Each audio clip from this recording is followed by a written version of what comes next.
Soho Street, 1982, 1983. And I left in 1983 because I had visited my sister in California, and for the first time in 4 months I saw the sun, and I couldn't come back to England. I just couldn't, even though I liked it there.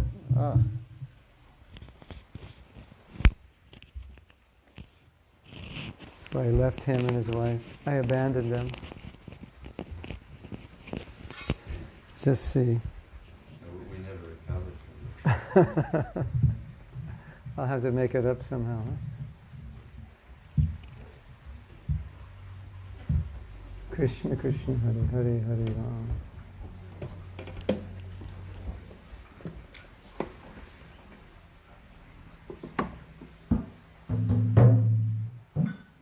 Budaya Krishna Prastaya Bhutale Srimate Bhakti Vedanta Swami Tinamani Namaste Saraswati Deve Gauravani Pracharini Nirvise Sasanyavadi Prastatadas.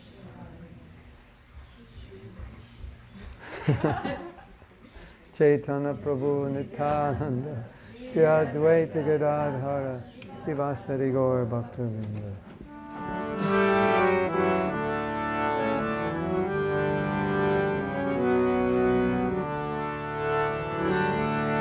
Sri Krishna Chaitanya Prabhu Nityananda Shri Advaita Gadadhara Sivasari Gaur Bhaktavinda. Jaya Sri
Gauranga, Nityananda.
Hare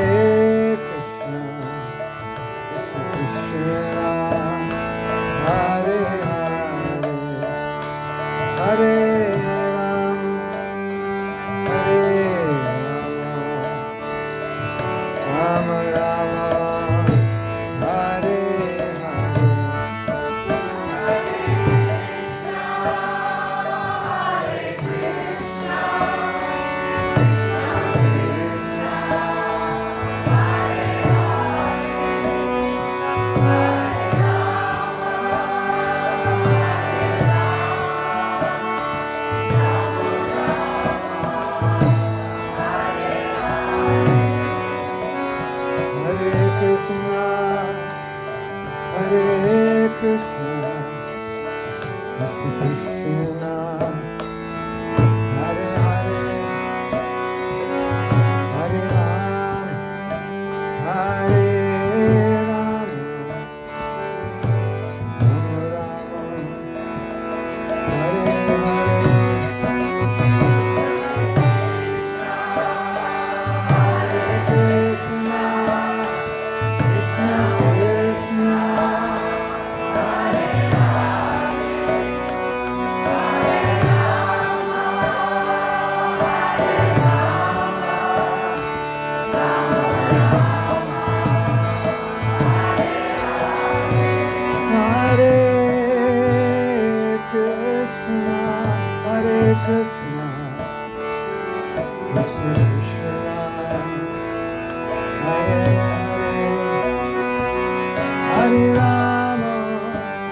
Srila Prabhupada ki jai. Gaur Bhakta Vrinda ki jai.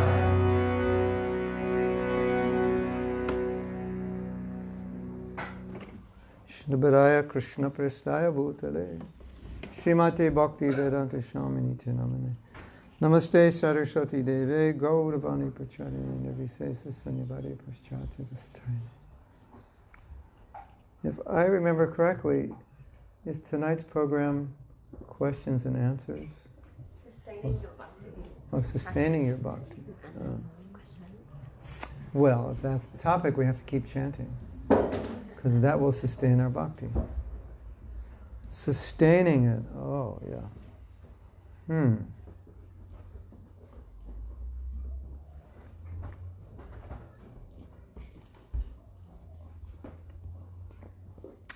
Well, I guess you have to have bhakti to sustain it. So maybe we should start how to get it. You get bhakti, you get devotion from a devotee. You please a devotee, you serve a devotee. And Krishna is very happy when you serve a devotee. And the devotee also is very kind. So in both ways, kripa, mercy, grace comes to us by pleasing a devotee.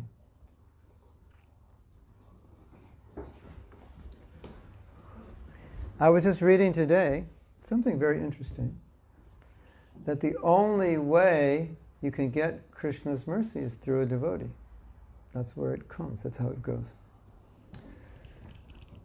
And so Vishwanath Chakravarti Thakur said, Krishna gives mercy in the direction the devotee points. Oh, I give Kruti mercy. Okay, she gets it. Give Kartik mercy. Oh, Kartik gets it. So I have seen practically, one of my godbrothers, Guna Maharaj, Radha Vinod and I were talking about him because Radha Vinod lived in Houston and Guna Maharaj used to come there. Guna Maharaj used to had a special affinity for people, how should we say it? I have to be politically correct and say this. Let's say homeboys. You have homeboys here? You know what homeboys are? That's an American term. Is it? Yeah. Sort of? Yeah. Let's say he had affinity for people who were especially challenged to be devotees. Like the ones who had the most trouble, the most difficulty. Like they were nice people, very sincere, but very challenged to control themselves, to have a stable life, a stable and normal life. Does that explain it? Yeah. He had an affinity for these people. And they all were attracted to him. And they, he had a special relationship with them. And they just loved him dearly. They'd do anything for him. And these were the kind of people that nobody else really in the temple paid much attention to. And sometimes you purposely didn't pay attention to them, just because, okay, here's the word, unsavory bhaktas. Maybe that's the best way to translate it. Unsavory bhaktas, unsavory devotees. And he was so affectionate to them and kind to them and was always helping them. And all of them today have become very good devotees. And I knew all of them in the past. And they were struggling, definitely. It wasn't easy. So I would witness, because I was with him for many years, and I would witness this again and again, that somehow or other, if he showed affection to someone, I knew that person was going to become a very good devotee. Somehow or other. Krishna would bless them. He would give them time and energy, and he would show them affection, and they would become devotees and stay and progress slowly, slowly, slowly through their ups and downs. So if we please a devotee, if we satisfy a devotee, then Krishna's satisfied. And we get the strength and the power and the kripa shakti, the mercy, to remain a devotee. So I was, in 1976, I was on the west coast of the United States, and I was traveling from the southern part of the United States all the way up to the northern part. And I was helping with our book distribution program. And my greatest pleasure was I could write, as if I could write a letter to Prabhupada and said, this is what I'm doing and this is the results. And he would write back, I'm very pleased. Because if he said that, then that was it. I was good. I got bhakti.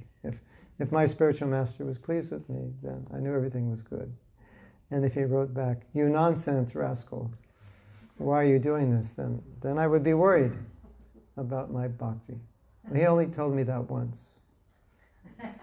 So I had more I'm pleased than you nonsense rascal. That was only once. So this is how you get bhakti, by pleasing the devotee. And you please the devotee through following their instructions. So one time Prabhupada said, mercy is everywhere. And one of the ways we understand that is that he's given us so many instructions that we follow those instructions. Then we get his mercy through those instructions. So even though he's not physically present, the instructions are there. So the mercy's still there. We follow. We get bhakti. So now what we're witnessing, or what we have witnessed and we're witnessing, is that it's much easier to start bhakti than maintain it, sustain it in the long run. So we just did a workshop, well, it wasn't a workshop, it was a retreat in Mayapur. And my whole focus was to help the devotees sustain their bhakti, seeing that many do not sustain after a long while. And one of the reasons I believe, it's not the only reason, but one of the reasons I believe that we don't sustain it is because a devotee is trying to achieve something that's not real for them, or trying to be something that's not real for them, and they can't sustain it. And because they can't, they're trying to go up here, and that's too high, too fast. And so they don't achieve it, and then they think, okay, just why even try? Or they go below where they could go because they failed up here. So we have to be realistic about what we can achieve. And one of the reasons that's difficult, because reality is not always so beautiful, is it? When you actually confront your own existential condition and all the problems you have, the challenges, the failings. It's not always pretty to look at, and it's not always easy. You agree? It's easier to think we're up here, makes us feel better, even though we're down here. But if you think you're up here and you're actually here, you're not going to succeed, because you need to be working here. And if you try to work up here, and you need to be working here, that's a problem. So I think some people go too fast.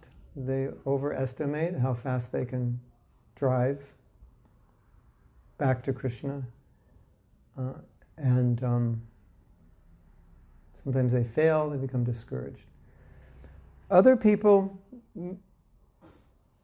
can have a good estimate of where they're at, but as they run into difficulties in advancing in spiritual life, they become discouraged, because they didn't really assess how difficult it was going to be and how gradual the process is. Sometimes we assume it's going to be faster than it is.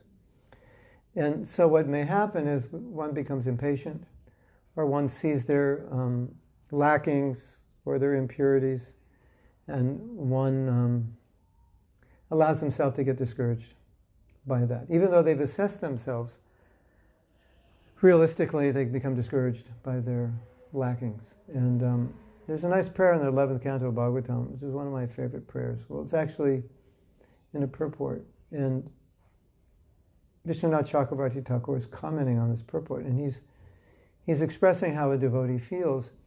And he says the devotee prays that even though I have so many impurities, even though I see so many challenges, and even though I see that so many times I'm failing, at the same time I have this strong desire to be Krishna conscious. And I can't give up that desire. And it's a real paradox if you think about it. On the one hand, you're failing. On the one hand, the desire is strong. But he gives us insight into the attitude of a devotee, and it's the attitude we should all have. That the desire to be Krishna conscious, the desire to advance spiritually is what's most important. And your existential condition is not as important as your desire. So the devotee understands his weakness. On the one hand, he's weak. He's acknowledging it, that he's failing. He's not where he wants to be. But on the other hand, he has this unbreakable, unshakable desire, and the failings don't affect that desire. Isn't that interesting? Because normally you would think, or for many of us, the failings do affect that desire. But because his desire is so strong to be Krishna conscious, he doesn't allow the failing to affect it. And that's a real key to being successful. Because I studied a little bit, well, let me go back a little bit. Last year, or the year before in Mayapur, we did a series of talks on self-compassion, self-envy, how sometimes we're envious of our own selves, we're not taking care of ourselves spiritually. And at the end of that series, I thought I would do another series about the qualification for bhakti, because many people feel they're not really qualified to be devotees. They look at themselves and say, I don't really have so many great qualities. I feel kind of deficient. So I thought that would be a good sequel to that topic, because if people who lack self-esteem feel sometimes unworthy in God's eyes. So I searched everything that Srila Prabhupada had written about what are the qualifications for being Krishna conscious. And you know what came up? Most of the time, maybe 100%, as I remember, it was 100%, but I don't want to say 100% because it's likely there were a few other things. But the majority of things, the majority of times, the qualification was sincerity. Just be sincere. Sincerely want it. That's your qualification. Nothing external. You were born in this great family, you're very intelligent, you're very religious. That's all helpful, but it's not a fundamental qualification. It just makes it easier. But it's not a basic qualification. You could be born in a family of priests in South India who've been worshipping Krishna for 500,000 zillion, quadrillion years. That's helpful for sure. But in and of itself, it's not the real qualification. The qualification is sincerity. And without sincerity, all of that won't help. With sincerity, then of course, that helps. So, a very beautiful thought was once explained to me by a very elevated devotee. There's a verse in Bhagavad Gita where Krishna says, Nahi kalyana krit kaschid durgatim tatta gacchati. Kalyana means auspicious. In the translation, it is translated as doing good. So Prabhupada translates it as one who does good will never be overcome by evil. And this devotee, he analyzed and he gave his poetic spin on it, and he said, sincerity is invincible. If you're sincere or good, kalyana, auspicious, nothing can stop you. And then he said something very beautiful. He said, the same sincerity that brought you to Krishna is what will sustain you throughout your life. And if you lose that sincerity, then you've lost your link, because that's what brought you. Isn't that beautiful? So you can have all these challenges on this side, but your sincerity is the thread and the energy that keeps you connected. And if you understand that, even though you have the challenges, you won't become discouraged, because you'll know, at least I'm sincere. So I've maybe slipped, maybe I did the wrong thing, said the wrong thing, maybe I was slack in my practice. But if I'm sincere, then I will be successful. So then you go to Bhagavad Gita, chapter 9, text 30. And this is such a beautiful verse. Krishna says, sometimes a devotee may slip from the path or slip from the practice temporarily and accidentally. But when he does, the devotee is remorseful. He feels bad and he tries to rectify himself, because his goal is Krishna. Even though he's slipped, even though he's unable to do it, his goal is Krishna. So Krishna says in that verse that such a person, even though they do something bad, you should see him as a saint. He said, why? He said, because he's remorseful for what he did, and he's determined to become pure. And that's why you should see him as a saint. So you're seeing him more in the future than in the present. You know, sometimes they say, see your children as you want them to be, and they'll become that way. See, if you want to encourage people, see them in their potential. So Krishna is seeing the sincerity, and he's seeing that sincerity will take them to be pure. So he's seeing their sincerity as their purity, in spite of the mistake they made. Now, it gets even more interesting. There's a little sidebar here. It's a very interesting sidebar. The next verse, it says, very soon he will become righteous. So that person, he sometimes does the wrong thing, but he regrets it, and he's determined to be pure. And Krishna says, you should see him as a sadhu. Very soon he becomes righteous. So we naturally think Krishna's talking about that person who fell, but is remorseful, gets back up. Bhaktivinoda Thakur has another twist on it. I mean, this is one understanding, that person becomes righteous. And Bhaktivinoda Thakur says, no. The person who becomes righteous is the one who sees the person who has fallen, but who's sincere, as a saint. Because in that verse, Krishna says, you should see that person as a saint. Don't criticize him, because his heart is pure, he's sincere. You should see him as a saint. So Bhaktivinoda Thakur said, very soon he becomes righteous. Who becomes righteous? The one who sees that person as a saint. Isn't that interesting? So, I always see that, not always, but often I see it myself, and especially in other devotees, when they're having difficulty, they naturally feel bad, but they often become discouraged.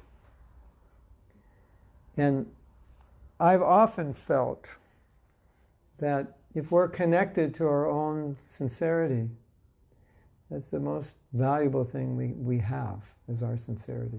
And if we hold on to it and cultivate it, then this side, which isn't doing so well, will start doing better if we keep this side strong. But if this side allows us to degrade this side and give up and think, oh, I'm not sincere, then we lose. This side is the conditioned side, the habitual side, what we brought in from the past life and many lives. Right? That's what we're dealing with. This side is the side of the heart. I want to go this way. Just like when I was 23, I was married. I just had a son. I think I was born in 1973. And like a year later, I found Grihastha life to be not pleasing. Yeah, that's a nice way of saying it. Not so pleasing. And in my crazy youth and fanaticism, I wrote Prabhupada and said, could I take sannyas? So you think, yeah, you must have been crazy. Yeah, that's true. But we can analyze it a little bit philosophically. It's like my head understood this, if I could be renounced, if I could live a renounced life, that would be good. But in my heart, I wasn't able to do it. I wasn't qualified. I wasn't detached enough. And obviously, if I was detached, I wouldn't have been married. I wouldn't have needed that. So sometimes there's this contradiction between the head and the heart. Like the head understands this is the right thing to do, but the heart's not ready. The heart's not pure enough to do it. And so you get this, this, what's the word?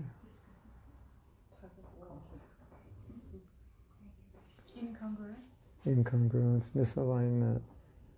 The energy is like, it's not aligning well. And so we all go through that. Like we understand something, we're learning, we're hearing from our teachers, we're reading Prabhupada's books, and we're learning, and we're getting inspired to go this way, but we have all this conditioning that's tending to go this way. And so we have to be able to kind of balance it and play this game and be realistic about this and not discouraged, and not deny it, suppress it, or ignore it, because if we do, it comes to haunt us. And that's one of the reasons many devotees don't sustain their Krishna consciousness, because they suppress this, or deny it, or ignore it, and then it comes to get them and they're not prepared for it. So, sustaining Krishna consciousness in the long run is a challenge. But my suggestion is cultivate the sincere side. That will empower your practice. Your practice will then gradually take care of this side. This side can't go away in a day.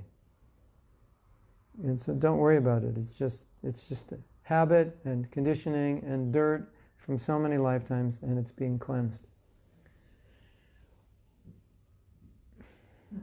I think so many of us wanted to be Krishna conscious faster than it was meant to happen, and we entered it with hopes and assumptions and expectations that weren't realistic.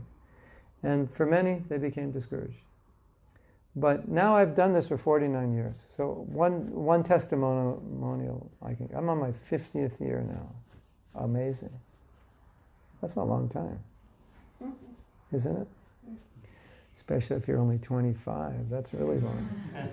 Actually, it's a flash in the pan in eternity. But anyone who's stayed in Krishna consciousness over those years has obviously gone through some difficulties. It wasn't easy. And you'll see many advanced devotees, and you might think, oh, they had it easy. That's why they're advanced. But don't assume that anyone had it easy. What they had was willpower and determination and sincerity, that they would go through it no matter what. They would tolerate what they had to tolerate, both coming from inside and coming from outside, from other people, other situations. And we all have to tolerate these things. And so it hasn't been easy for anyone. But what I can give as a testimonial, it's worth tolerating whatever you have to tolerate, because when you spend your whole life in Krishna consciousness, when you get to my age, or our age, you look back and go, I'm glad I did it, because now what I'm getting is much less of this and a lot more of this, and now it's very relishable, and I'm not struggling, and it's more spontaneous, and there's more taste. But you have to pay the price for that, and you have to tolerate this in order to someday get it like this. But when you get there, you'll think it was well worth it. You agree? 100%. Yeah, it was worth the struggle, right? And now I have a story. This is a very funny story. Sometimes I joke with devotees when they have problems. They say, "What should I do?" And I say, "Take more prasadam, especially Mahaprasadam." But that's especially if I'm busy or the problem is very complicated and I really don't want to deal with it. Just take more prasadam, Prabhu, especially gulab jamans. It'll solve all your problems. Yeah. So this is 1972. I've been a devotee about 2 years, and I got very, very sick. So I was sleeping a lot, 12 plus hours a day, day after day after day. And it was having a very bad effect on my consciousness. And I later heard something that I realized by sleeping so much. Prabhupada said, the most contaminating thing is oversleeping. More than any other sinful activity, that has the worst effect on one's consciousness, is oversleeping. Isn't that interesting? But I was like 12, 13 hours a day, just in ignorance, right? So I always had a lot of faith in Krishna consciousness, and I never thought of leaving. I couldn't imagine what I would do if I wasn't a devotee. But this, like, day after day, sleeping, I came to this point, the sleeping had such a bad effect on me that I was just ready to give up. Because I don't even know if I was chanting my rounds or what kind of rounds I was chanting. I was really, really sick.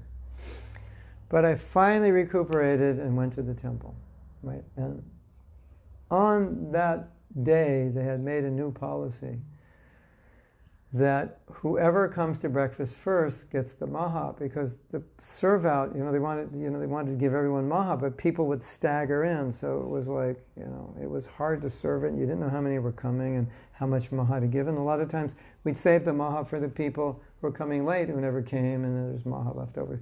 So they created a new policy: first come, first serve. So first time I came to the temple in a week, I just showed up at 9 o'clock for prasadam. And there was nobody there.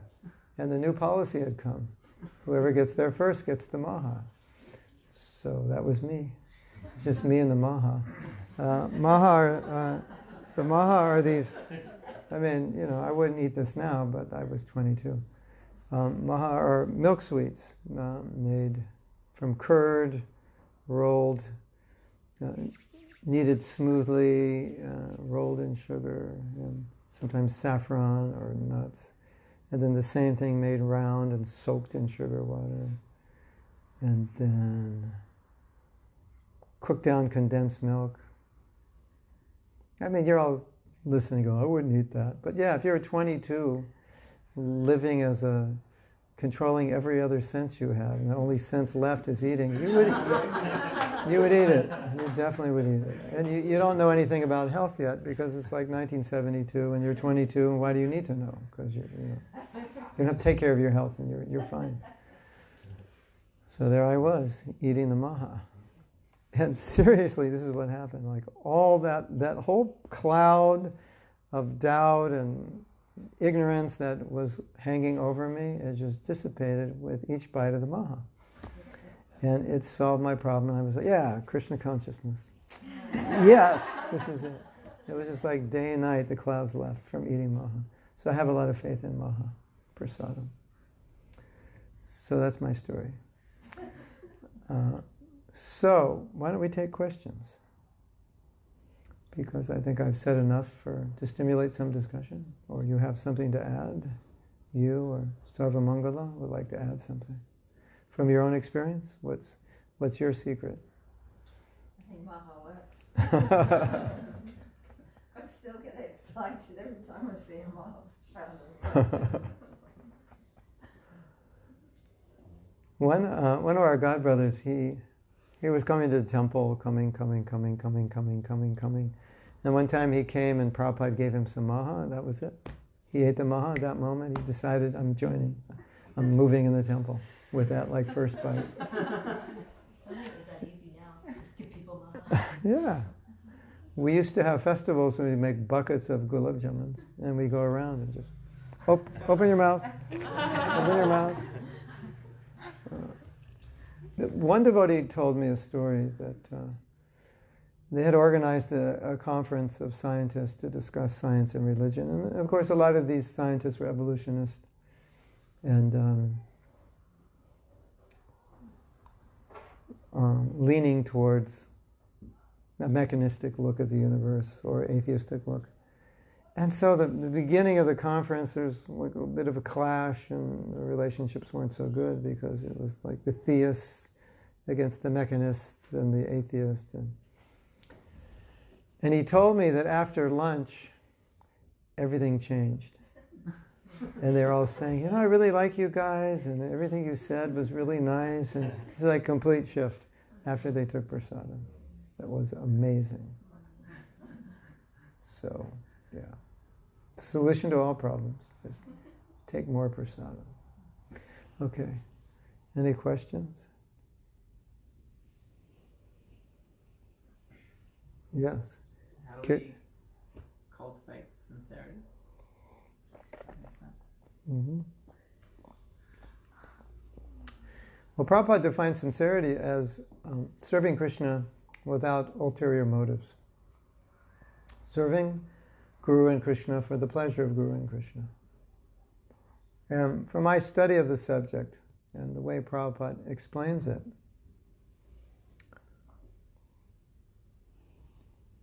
it's more like a free will choice than a process. But one time he said, associate with those who are sincere, and you'll become sincere. So those are two things he said. How to become sincere? Be sincere.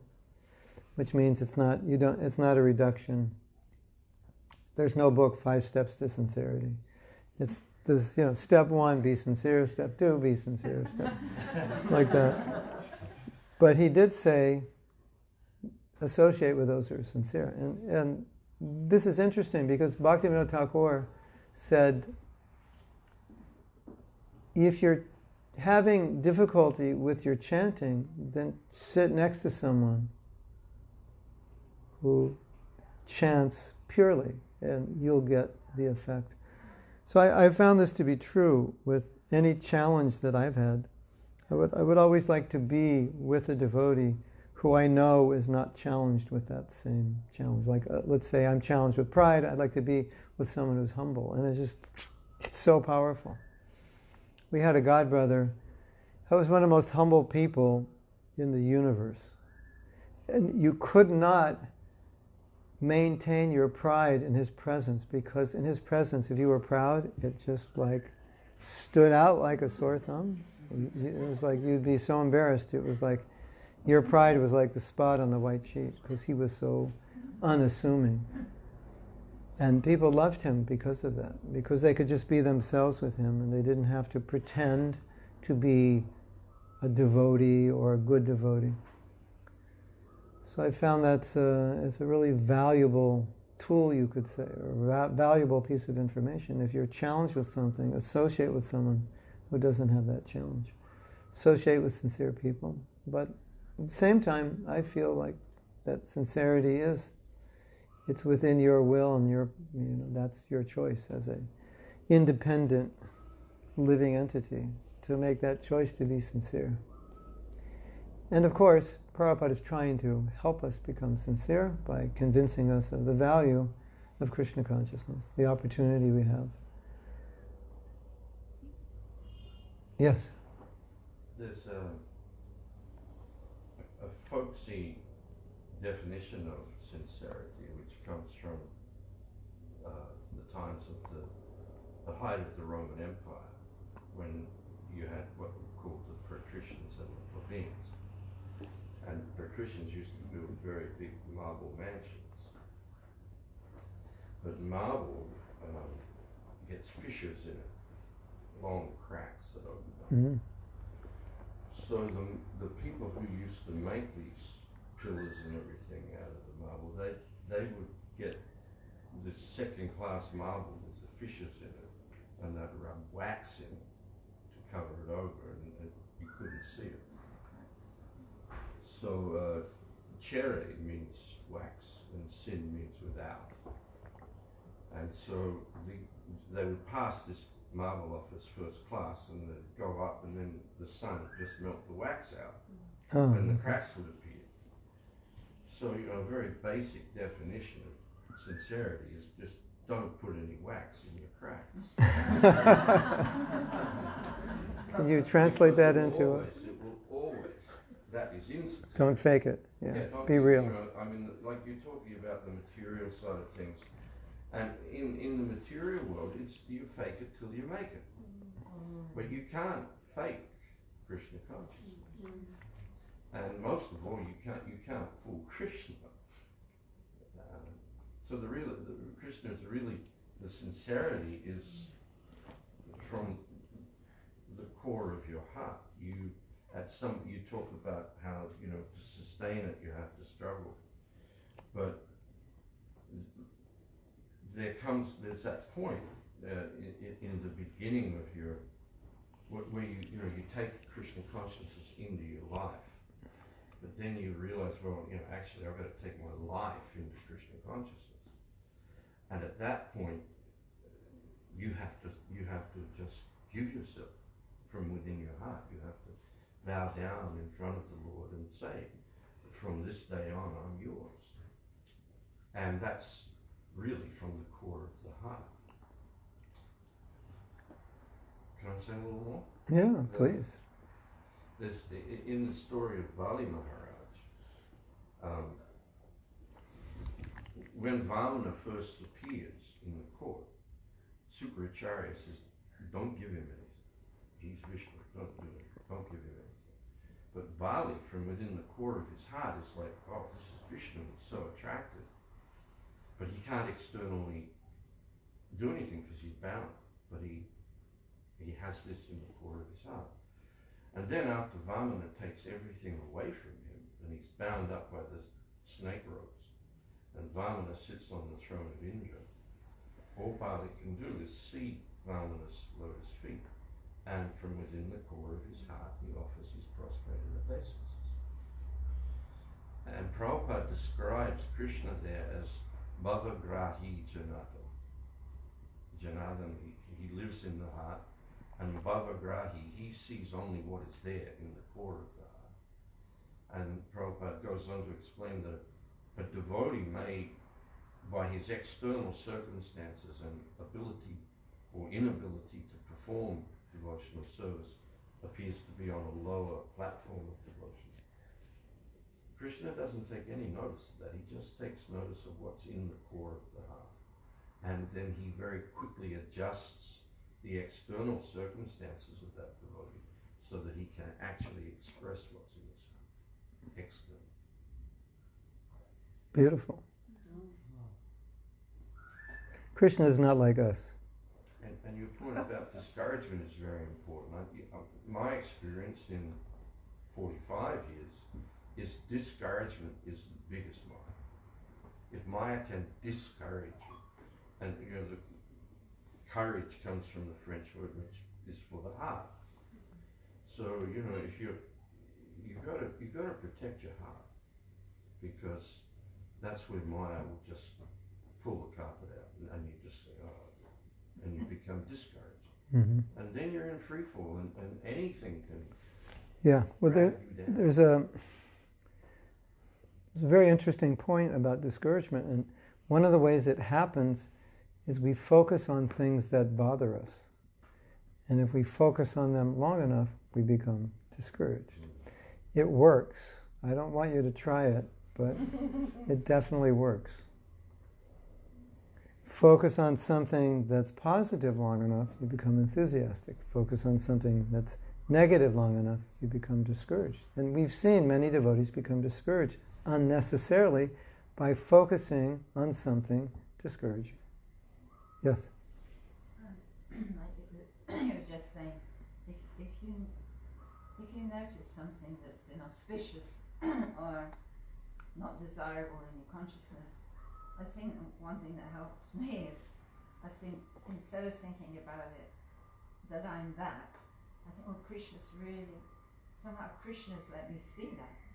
And then you immediately, as soon as you think of Krishna, it makes that thing not as awful, because Krishna's really, just by you acknowledging it and thinking of Krishna, you're being relieved in some way. Nice. And yeah, and also you can be a devotee despite it. It doesn't have to affect you. Yeah. Something funny happened in one japa retreat. So we start on Wednesday night, then Thursday, Friday, then Saturday we chant 64 rounds. Or maybe Friday we chanted 64 rounds. Then Saturday morning we shared our experience. And I've done this many times, and generally there's always 2, 3, or 4 devotees who share the same thing at every retreat on Saturday morning, which is, I realized how contaminated I am. From chanting 64 rounds, they're getting purified. So when you clean, pull the refrigerator out and clean, oh my God, it's really dirty back there. Should we do it now and test it? No, we won't. But in my house, it's very dirty behind the refrigerator.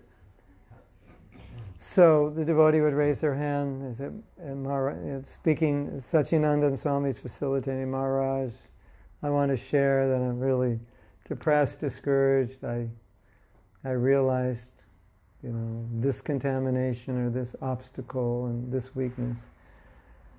And he would say, congratulations.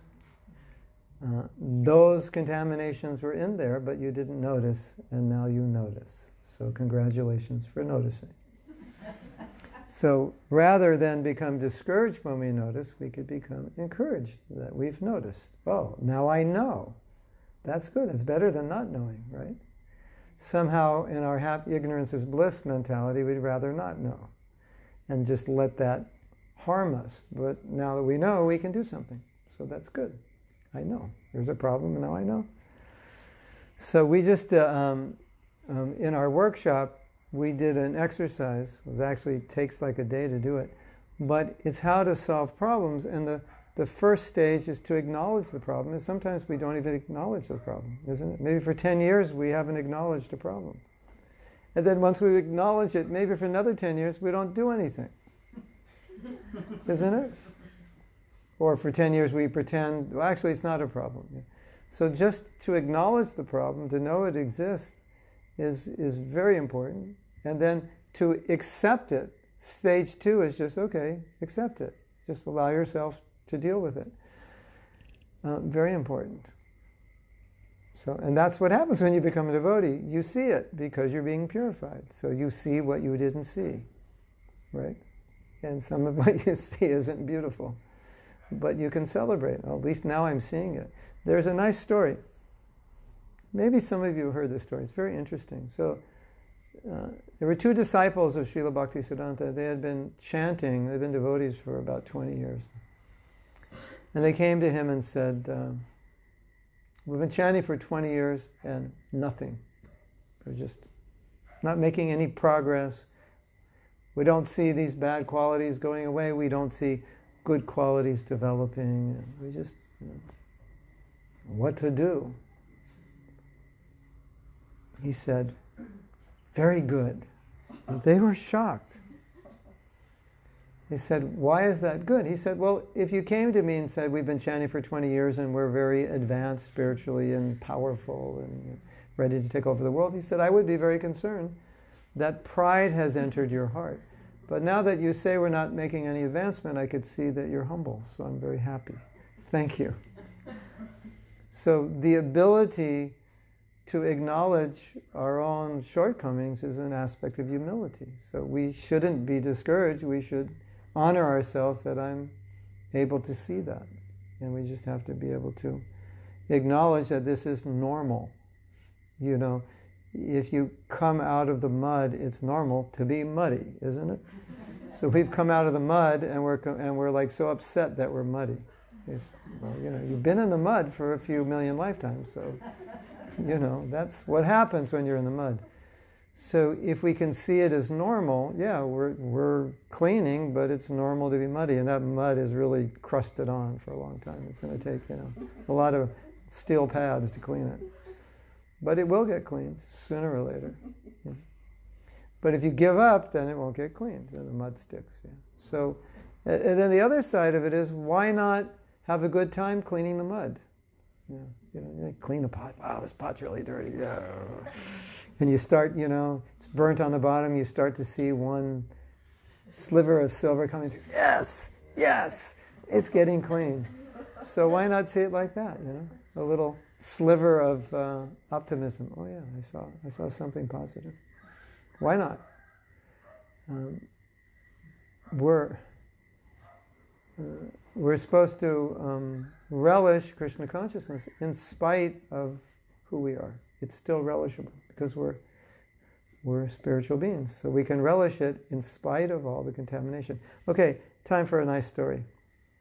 And this will help illustrate this point. I think you'll like this story. Devotional service begins with faith, and it goes through many stages. About 7 stages, I think. Ado, Shada, Tata, Sada, Sangha, Bhajana, Kriya, Anartha, Nivritti, Nishta, Ruchi, Asakti, Bhava. 9 stages, prema. 9 stages from the beginning, with a little faith, all the way up to love. And the stage before love is called bhava. And bhava is the stage in which one relishes Krishna consciousness very, very deeply. It's very deeply affected, and it's the preliminary stage of love. It's a very high stage. Sometimes bhava is translated as ecstasy. So the devotees had gone to India in 1970. They went to a Surat. It's a place where many, many people there are devotees of Krishna. And this was the first time they had seen white devotees. White devotees did not exist in the history of the world. Did you not realize that? Before 50 years ago, or was it 50? 1965, 52, 3, 54, 54. Before 54 years ago, well, maybe I think there was one white devotee in Gaudiya Math. So maybe, but in the history of the world, there was no white Vaishnavas, devotees of the Lord. And now there's a group of like 50 white Vaishnavas in this city, Surat, which is a very religious city, and the people went crazy. Absolutely nuts. And the devotees went absolutely crazy because the people were so happy to see them, the devotees' kirtan became more and more ecstatic. And there was an article in the paper that said that these white American Vaishnavas were chanting Hare Krishna in ecstasy. So one member of the Gaudiya Math, one devotee of Gaudiya Math is Prabhupada's Spiritual Masters movement. He wrote, and he said, well, technically speaking, ecstasy is the 8th stage. And that usually would take your whole life or many lives to achieve. So technically speaking, they were not in ecstasy. And they read that letter to Prabhupada. It was the letter to the editor.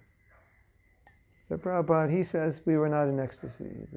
You can't be in ecstasy because ecstasy comes after material desires are subdued, and then you gain a taste for bhakti, and then an attachment, and then Prabhupada said, no. He said, we were chanting and dancing in ecstasy. We were in ecstasy. Like, what's the problem? So what was his point? Prabhupada's point is, in a sense, he was agreeing with that person. No, we weren't on the stage of bhava, but at that moment in the kirtan, we were in ecstasy.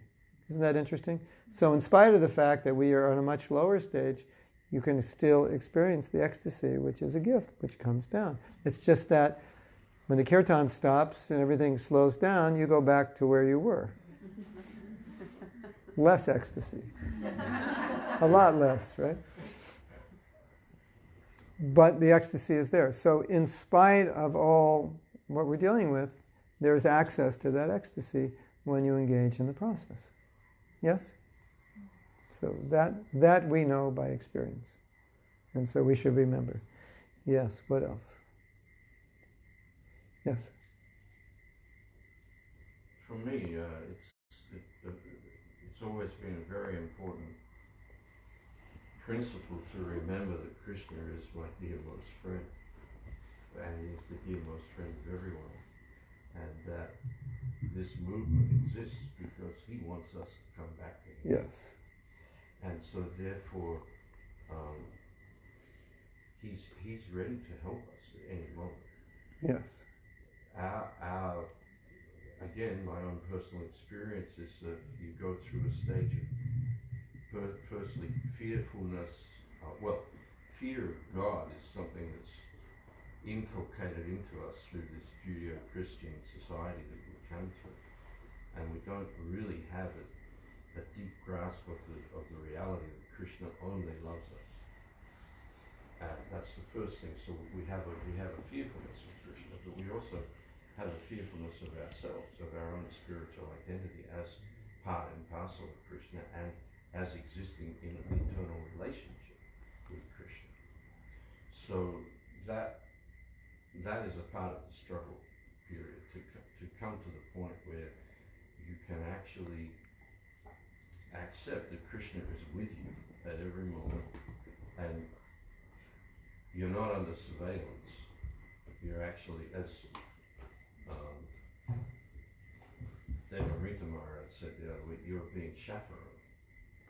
In the material world, Krishna's actually chaperoning us around. Yeah. And he's just waiting for us to turn to him. And there's no agenda that, you did this, you did that.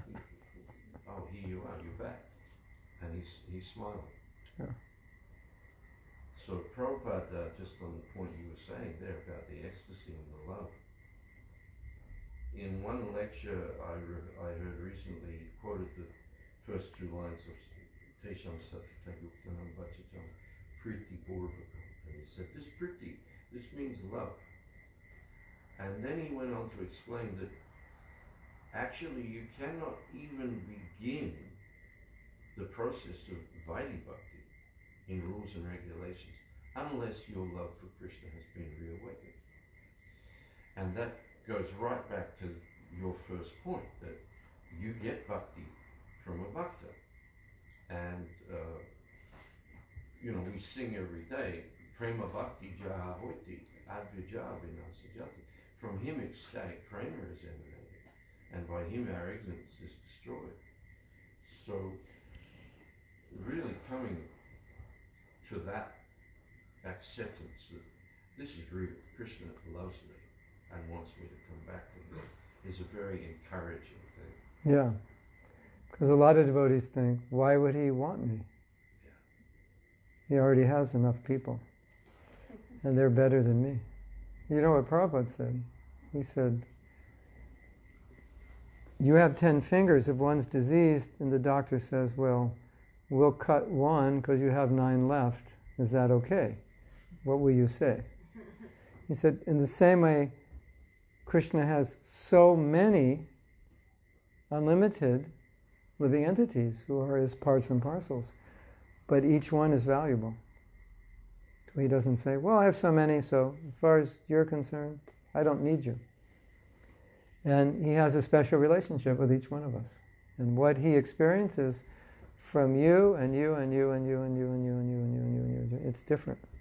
It's a different relationship. So he wants that. And like Bhagavat Ashraya is saying, Krishna is waiting for us. I conceive sometimes of this comedy movie where you finally go back to Godhead and Krishna's waiting. It's like, what took you so long? What were you doing down there? You know. Do you have this word, putz around? Do you have that word here? Putzing. So Krishna goes, what were you putzing around doing down there? That was so important that you didn't come back here. Yeah. So it's something like that. Like, what took you so long? I've been waiting for you. And we don't always think like that. We think like, why would he care about me? No, he cares about all of us. We were driving yesterday, and I was looking at everyone from Krishna's perspective, because I'm a father, so I know what it's like to have a son and daughter and how much affection it is. And I'm thinking, imagine Krishna's looking at everyone just like you look at your kids, and all your kids have run away. How would you feel? It doesn't matter what they do, you just feel intense love and you want them back. And that's how he feels towards us. And so we always think, but what did I do to deserve that? You didn't do anything. You are his son or daughter, that's all. You don't have to do anything, that's just how he feels. He can't feel any other way. Like Bhagavat Ashraya says, no matter what we do, he can't feel any other way. So as long as we want the relationship, he'll help us. And so the biggest resistance or obstacle is ourselves, not him.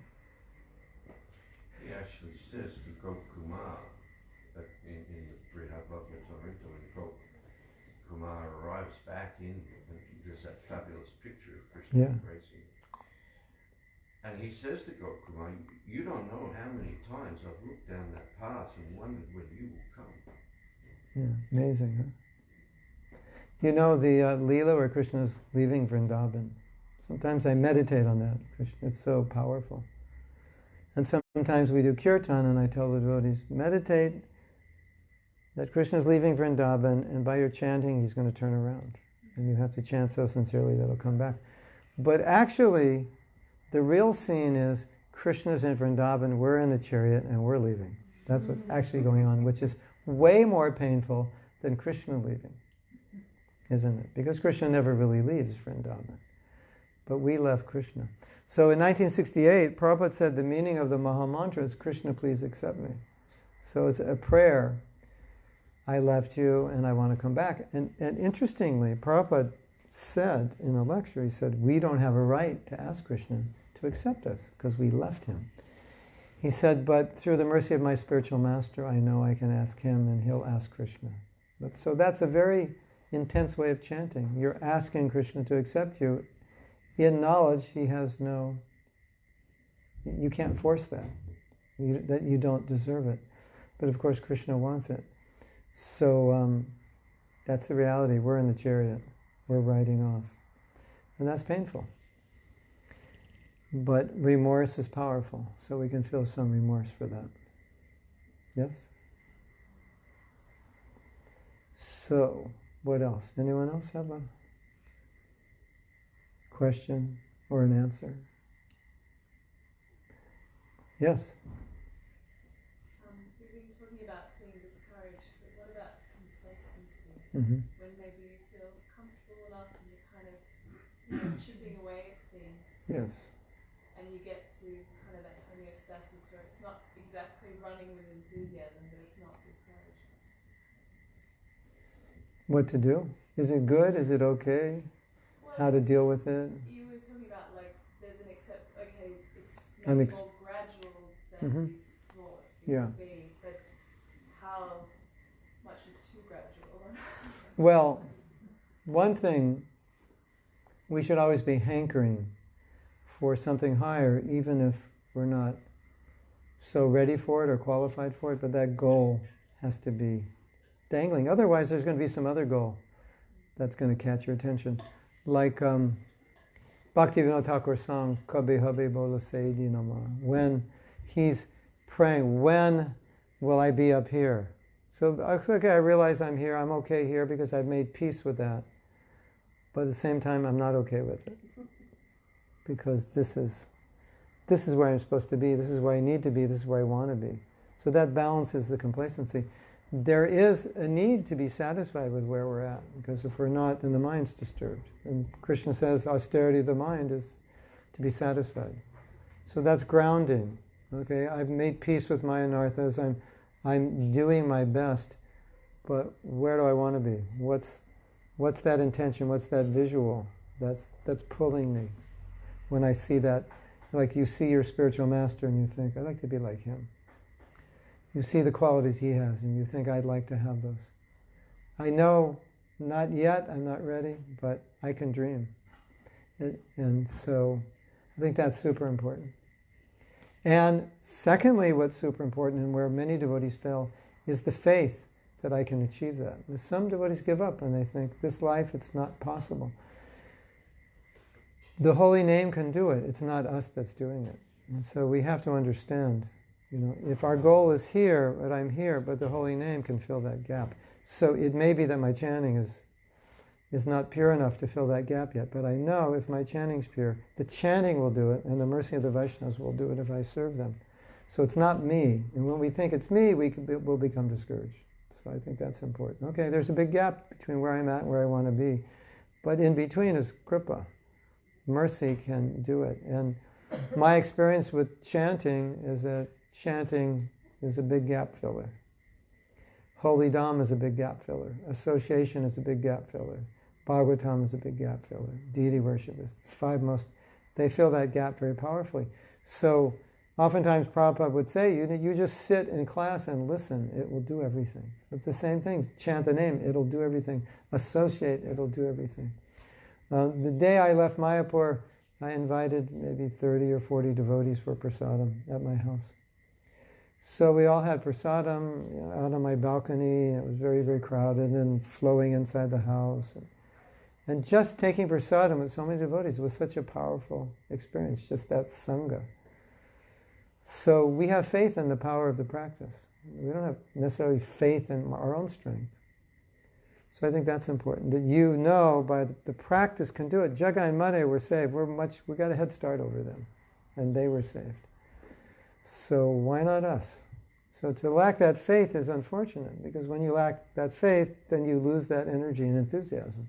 Because why try for something you believe you can't reach? It's like, why run to be prime minister if you know you can't win?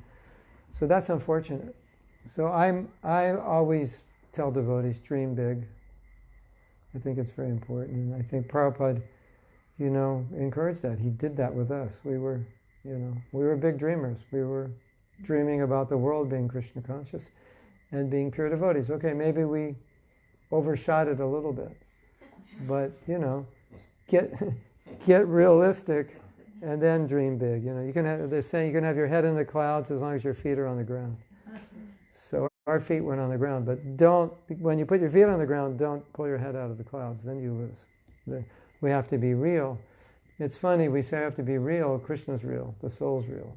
So yeah, that's what reality is. We understand what it means to be real about where we're at, but that shouldn't,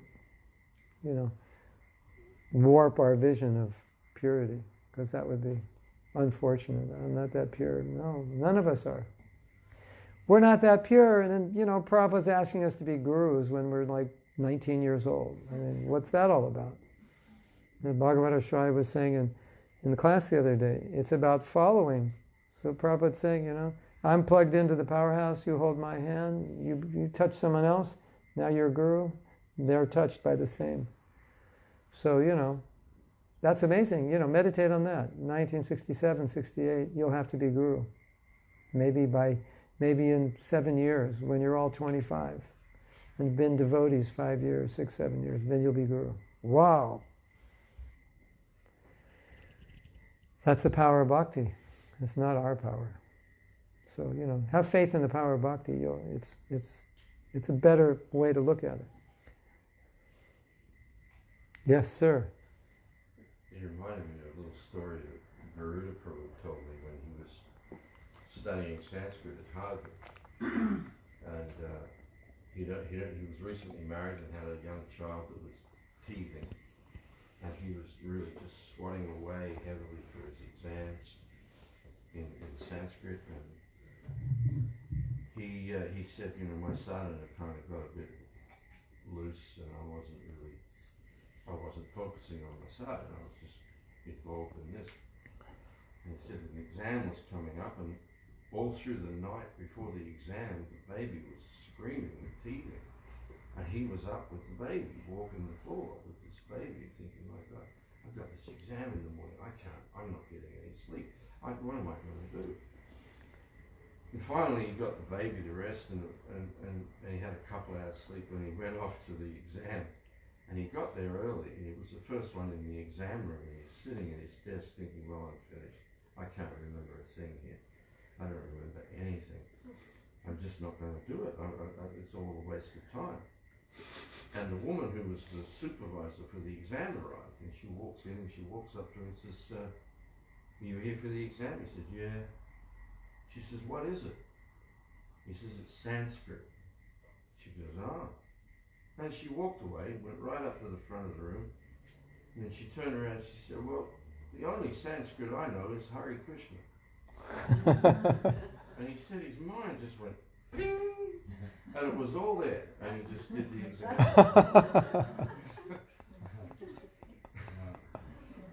Okay, I have a better story. That was nothing. Okay, I'll have a story. But I think we have to take prasadam soon? Yeah. Okay, so, 8:15. okay. You are going to love this story. So, in 1970, I was transferred to the San Francisco temple, which was, if not the most amazing temple in ISKCON to be part of at that time. San Francisco is just a vibrant city, and all the devotees were vibrant, and so many people were becoming devotees. And then one day they called me in the office and they said, you're needed in Vancouver because the temple president is going to a meeting and we want you to go there. All right, it was just for a week. And it was the summer, so it was warm. So I went to Vancouver and did what I could to inspire the devotees. And while I was there, I was thinking, there was only 3 other devotees. I was thinking, I would never want to live here, so far away from San Francisco. It was like 1,000 miles, and with 3 devotees in this remote place. So I came back. I was, in those days, I'm still pretty enthusiastic, but in those days I was very enthusiastic. And the temple president was very kind of, and so I came up there, Jai Prabhupada, Hare Krishna. and very enthusiastic. So they never seen anybody that enthusiastic before. And so they realized how unenthusiastic their temple president was when he came back in comparison to me. And so when he came back, they got a message was sent back to San Francisco. If Mahatma Prabhu doesn't come back to Vancouver, we're all leaving. It's like, oh no. But you know, in those days, you just did what you were told. So, you know, off I went, you know. And it was crazy, crazy, crazy. So they send me up there, no training at all. And said, no problem, the rent is $250 a month. There's $500 in the bank, the rent's due in a few days. Just, you know, here's the checkbook, blah, blah, blah.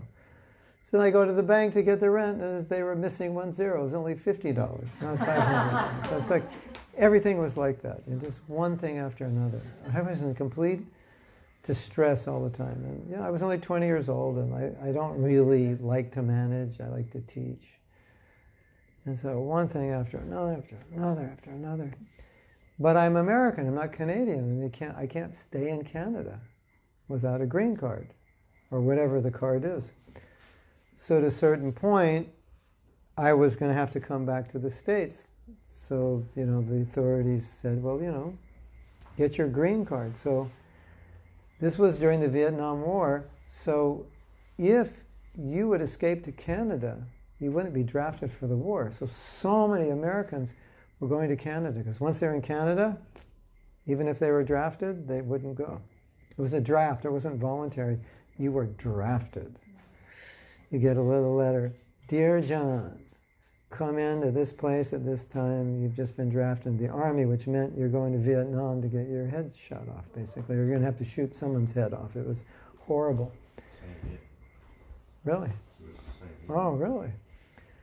So I went to a lawyer, you know. I just thought I would be dutiful, you know, do what I'm supposed to do in hopes that I won't get it. And I went to a lawyer, he said, there's no way you're going to get it, because everyone's migrating and they're just not going to let you in. I said, great. Because I wanted to go across the border, get refused, call the temple in San Francisco and say, I really have some bad news, that I'm on the next bus back to San Francisco because I couldn't get my green card, and you're going to have to find it present. Right? So the way you do it, at least in those days, was you drive to the border, which is about a half hour from Vancouver. You go into America, and then you come back in, you turn around, and you give your papers to the immigration officer. So how much money you have, your education, your references, you know, if you speak French, this and that. So I go in, the guy was very friendly. I gave him all my papers, you know, I thought, he's going to look at these papers, he's just going to laugh. And he was like, forget it, you know. What kind of jokester are you think you're getting? Like, he says something to me in French. I studied French. I didn't know what idea he was saying. I said something. He was laughing. And he comes back 2 minutes later. I go, yeah. See, he looked at it, and he saw I'm bogus. You know. Comes back 2 minutes later. Here's your green card.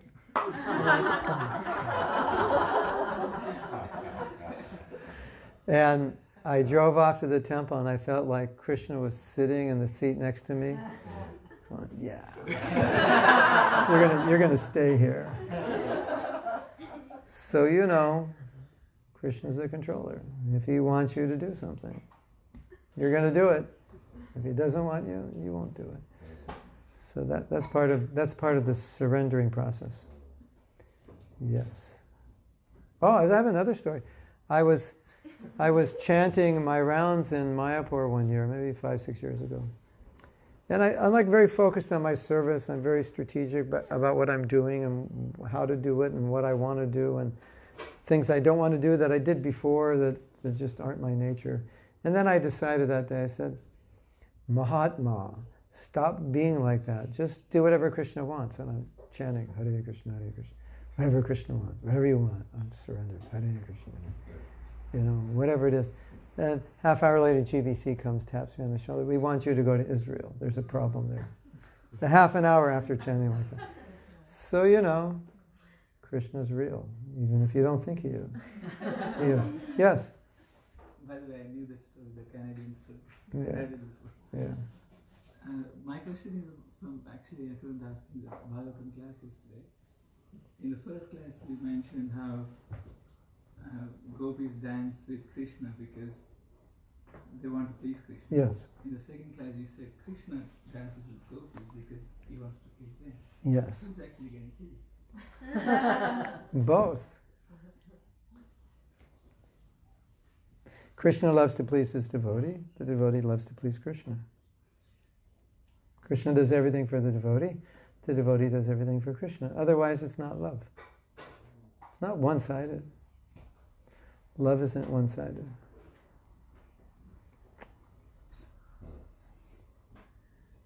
We were saying in the class, Krishna assumes forms, various forms, to please his devotees. Yeah. Why? People say, why does he have 16,108 wives? Because there were 16,108 women who were kidnapped. And once you're kidnapped in that culture, you can't be married. So, well, Krishna married them. He saved them. They wanted to be married by him. But there's so many ways in which Krishna was satisfying the gopis. So it's not like Krishna's like us. So that's the nature of Krishna. Yes? When he would come back from the assembly at the end of the day, he would expand himself into 16,108 forms into each palace. Each expansion had certain different features and ways of dressing himself, just because of the barber of each wing. Yeah, that's a nice point. Yeah. The form is just to suit the desire of the devotee. Just like Krishna has different kinds of friends, and they have different relations. Well, they're all friends, but different, and it suits their relationship. So Krishna's just reciprocating. So, anything else? Yes, Sarva Mangala. We tried to do an impossible project in Nottingham without enough financial help, and it was really hard. The chef left, the manager left. We were doing the cooking and everything. We were so tired, and we had to get up very early, wash the tea towels, wash the aprons, and only get a few rounds done before getting there. I was starting to feel a bit ashamed that I'm not doing very well enough. And then one morning early, I was just going to get up and wash the tea towels, and then I just fell back asleep. And I had a dream of Srila Prabhupada. I was sitting there, and I was sitting near him, and he was just getting up, and he had his bead bag. And I remember I picked my bead bag up like, oh yes, I'm going to get done, really deprecating, self-deprecating, and feeling all these feelings I've been feeling. And then Srila Prabhupada just turned around and said, thank you for trying. Wow. And Yeah. we're getting that. Prabhupada knows. Yeah. And still it failed. And still the project failed. Oh yeah, still trying. But if it had succeeded, we wouldn't be here. Yeah. At the time we were thinking, what's this all about? Yeah, right. But now we're here. Yeah, like if Prabhupada succeeded in India, we may not be here. Sarvamangal, I had a similar dream in Vancouver when I was trying to, it was crazy there. Well, the devotees were, some of them were very difficult to deal with, and we had problems with the police, and we didn't have money, and they were repossessing our car, and it was, and Prabhupada came to me in a dream and just massaged my hand and said, it's okay, it'll be okay. So, these things happen. Yes. Yes? For many devotees. Okay. So I think it's kirtan.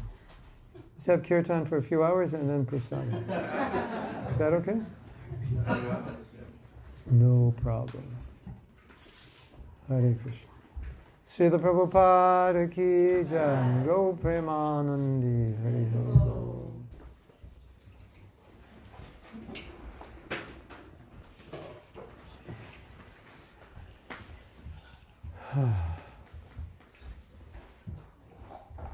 Prabhupada said, Mahatma Das is very sincere. Wow. I shouldn't have said that, right? Sounds like I'm proud, but that he said that, maybe that's the only reason I'm here. I made him happy somehow.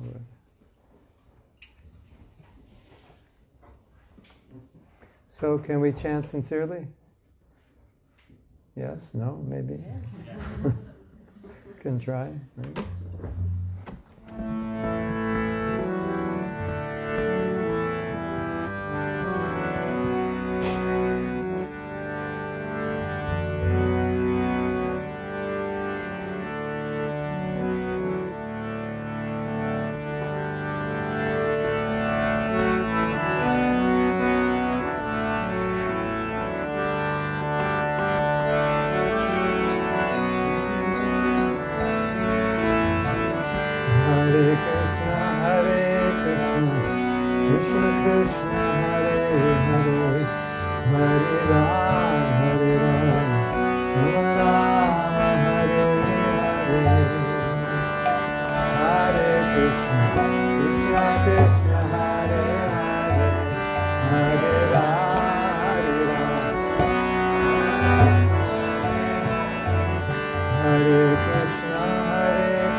Hare Krishna, Krishna Krishna, Hare Hare, Hare Rama, Hare Rama, Rama Rama, Hare Hare.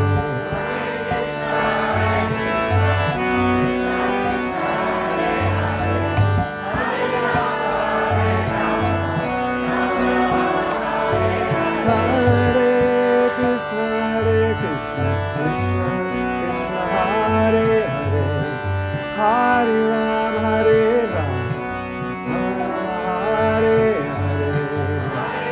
Hare Krishna, Krishna Krishna, Hare Hare. Go down there. Hare Krishna, Krishna Krishna,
Hare Hare, Hare Ram, Rama Rama, Hare Hare.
Srila Prabhupada ki jai.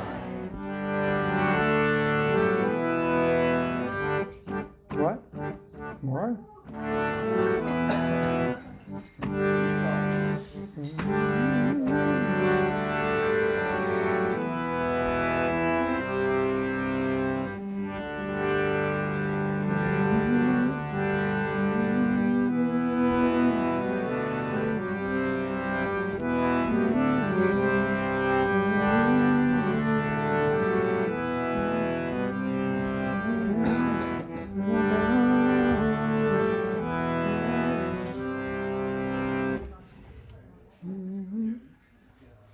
Trying to think.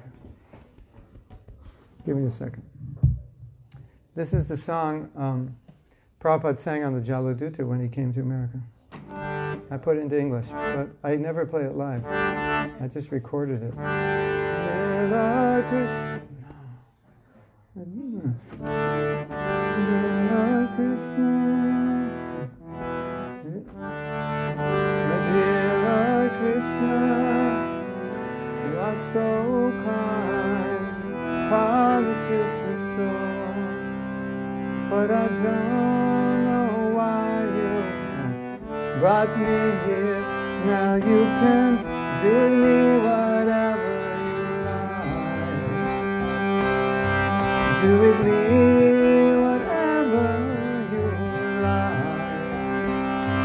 But I guess you've got some business here, since you brought me to this terrible place. Most of the people are ignorant, and I don't know how they'll understand your message divine.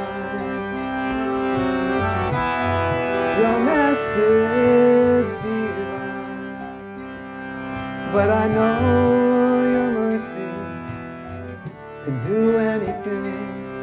You're the most expert mystic of all. Therefore I'm praying for your mercy, so that I can convince them of your message sublime. Your message sublime. Oh Lord, I'm just a puppet in your hands, and if you brought me here to dance, make me dance, make me dance. Oh Lord, make me dance. I'm just a puppet in your hands, and if you brought me here to dance, make me dance, make me dance. Lord, make me dance. I'm just a puppet in your hands, if you brought me here to dance, make me dance, make me dance. Lord, make me dance. I'm just a puppet in your hands, and if you brought me here to dance, make me dance, make me dance. Dance as you like, dance, dance, dance. Dance as you like, dance, dance, dance. Dance as you like. Want to try to sing it? Oh Lord, I'm just a puppet in your hands. If you brought me here to dance, make me dance, make me dance. Oh Lord, make me dance. I'm just a puppet in your hands. If you brought me here to dance, make me dance, make me dance. Oh Lord, make me dance, make me dance, make me dance. Oh Lord, make me dance, dance as you like. I forgot the rest of the lyrics, but we can end with this. Dance, dance, dance as you like. Everyone? Make me dance, dance, dance as you like. Make me dance, dance, dance as you like. Make me dance, dance, dance as you like. Everybody, make me dance, dance, dance as you like. Make me dance, dance, dance as you like. Make me dance, dance, dance as you like. Make me dance, dance, dance as you like.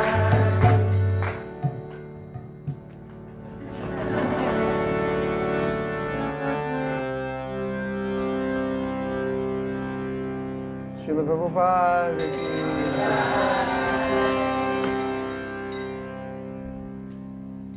Okay, we have to stop. Because we have to take prasadam. I'm really sorry, but we have to take prasadam.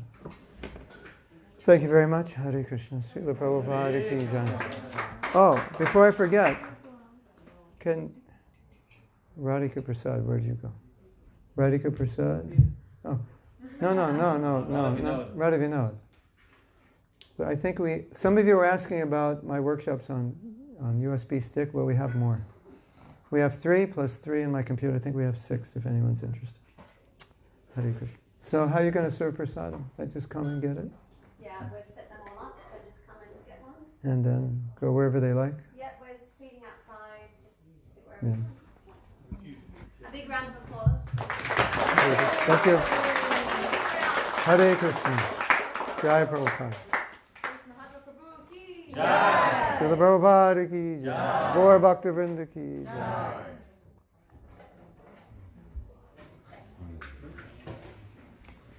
Krishna Krishna Hare